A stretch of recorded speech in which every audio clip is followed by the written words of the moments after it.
Good morning, everyone. I am Dr. Kalpana Sharma, Associate Professor, Department of Zoology, SPC government college Ajmer. बच्चों, मेरे आज के lecture में मैं आप लोगों को बैक्टीरिया ऑफ मेडिकल इम्पॉर्टेंस, चिकित्सा में के महत्व के जीवाणु के बारे में डिस्कस करने जा रही हूँ कि ऐसे कौन कौन से बैक्टीरिया हैं जो कि चिकित्सा के क्षेत्र के अंदर अपना इम्पोर्टेंस रखते हैं। जैसा कि हम जानते हैं कि जितने भी माइक्रो ऑर्गेनिजम्स हैं ये फ्री होते हैं एनवायरनमेंट के अंदर। ये माइक्रो ऑर्गेनिजम्स पृथ्वी पे भी पाए जाते हैं, जल में भी पाए जाते हैं, एयर में भी पाए जाते हैं, माउंटेन्स पे भी पाए जाते हैं, डेजर्ट्स में भी होते हैं, बर्फीले प्रदेशों में, यहाँ तक कि हमारे शरीर के अंदर, बाहर, हमारे कपड़ों में, खाद्य सामग्री और सभी जगह पर ये पाए जाते हैं। लगभग हर प्रकार की परिस्थितियों में ये इन्हें देखा जा सकता है। अधिकांशतः जो माइक्रो ऑर्गेनिजम्स जो होते हैं, सारे माइक्रो ऑर्गेनिजम्स जो होते हैं वो हानिकारक नहीं होते, ऑल आर नॉट हार्मफुल, परंतु इसकी बहुत सी प्रजातियां जो होती हैं वो बहुत ही मनुष्य के अंदर बहुत से इन्फेक्टिशियस डिजीज़ को जन्म देती हैं और अंत में जानलेवा भी साबित हो सकती हैं। पैथोजेनिक माइक्रो ऑर्गेनिजम्स की श्रेणी में आते हैं bacteria, virus, fungi and protozoans. इन सब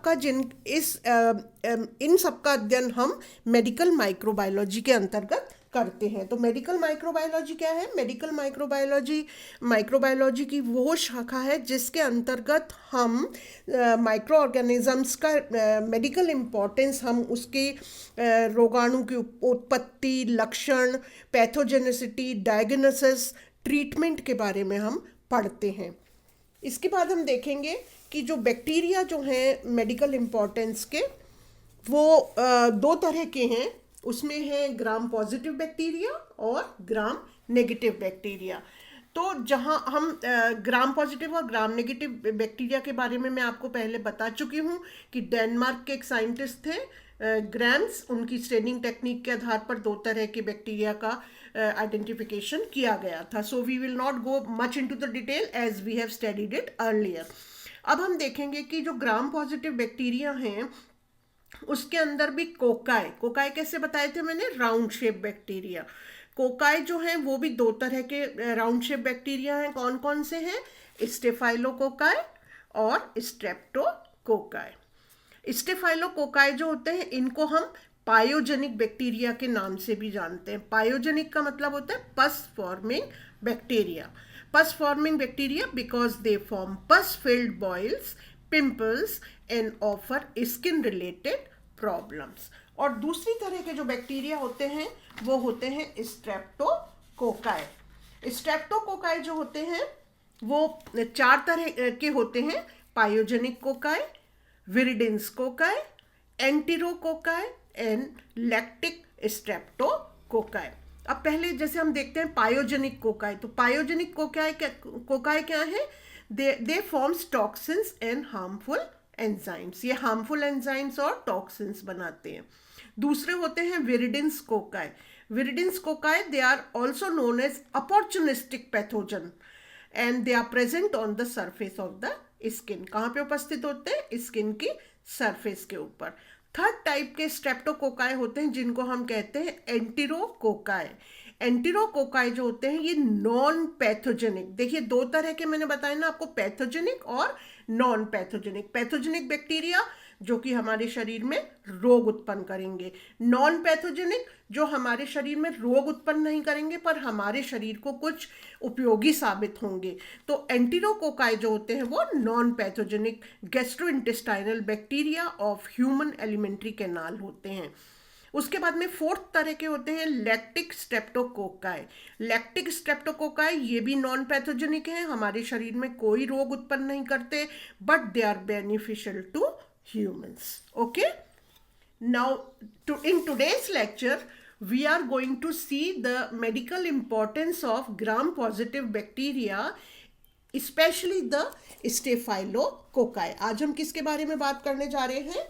स्टेफाइलोकोकाई के बारे में। तो staphylococci they are also known as pyogenic cocci और pus forming bacteria because they form pus filled boils, pimples and other skin related problem. अब इसके बारे में हम इसका एक एक करके एक एक चीज इसकी देखेंगे। पहले हम देखेंगे इसकी aetiology and culture method. Aetiology and culture method.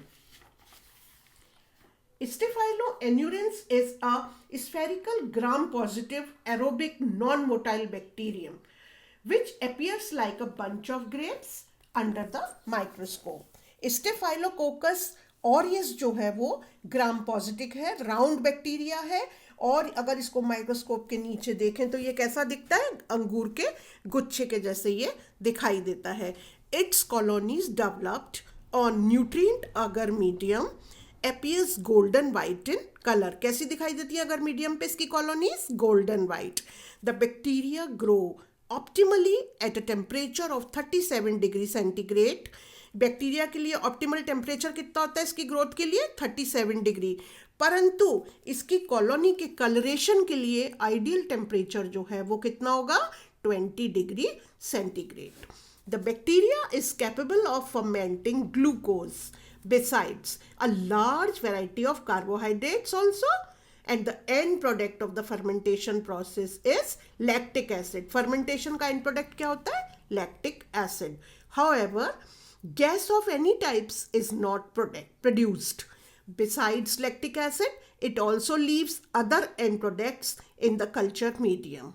of these the major end products are coagulase, staphylokinase, hemolysis, leukocydinia, enterotoxins, hyaluronidase, pyogenic exotoxins, and exfoliants। Now see the table.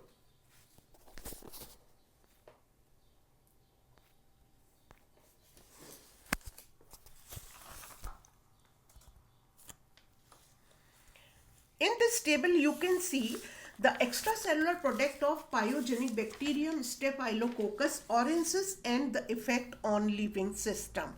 Now see the product hemolysin. These I must tell you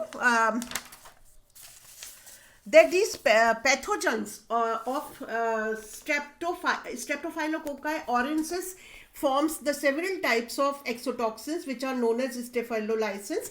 These staphylolysins are of 4 types. They are namely alpha, beta, gamma and delta. Next is in this table I am going to show you what are the products and what is their effect on the body. So hemolysins, alpha, beta, gamma and delta. Alpha affects the destruction of RBC and WBC, rupture and eruption of skin, whereas beta affects the destruction of RBC, gamma destruction of RBC, and the delta hemolysins destruction of RBC. Now the product leukocidin. Leukocidin causes a blockage of phagocytes by phagocytosis. Next comes to the enterotoxins. Enterotoxins, they are the gastrointestinal, they causes the gastrointestinal problems. Exfoliants, they are the purulent skin infection. Coagulase, they are helpful in fibrin coagulation in the process of blood clotting. Hyaluronidase causes the breakdown of intracellular hyaluronic acid, which results in the passage of toxin into the cells. Next is the staphylokinase. Staphylokinase causes the breakage of blood clots, which results in the entry into the body. And the last one is the deoxyribonuclease. It causes the destruction of DNA of host. Now next we are going to see the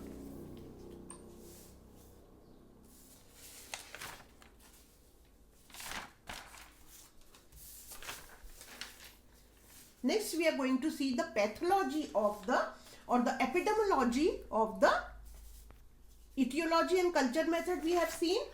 Now we are going to see the epidemiology of Staphylococci. In epidemiology, the primary source of Staphylococcus is humankind, where the pathogen are present on the skin or in nasal passages. According to one estimate, the pathogen is present in the anterior part of the nasal cavity of at least 30 to 40% of the human population. Person with a running nose infect healthy people by contact or touch. After infection, the period of incubation of the pathogen is variable. In infants, छोटे बच्चों के अंदर, in infants, children, old people and a weak person, the incubation period is relatively shorter and symptoms of the disease appear earlier. The average incubation period of the pathogen is 10 days. Now we are going to see the pathogenesis. The pathogenesis of the Staphylococci is known to form several types of endotoxins, as we have earlier seen in the table. We have seen different types of toxins and their effect on the body. Now we are going to see the pathology of the Staphylococci.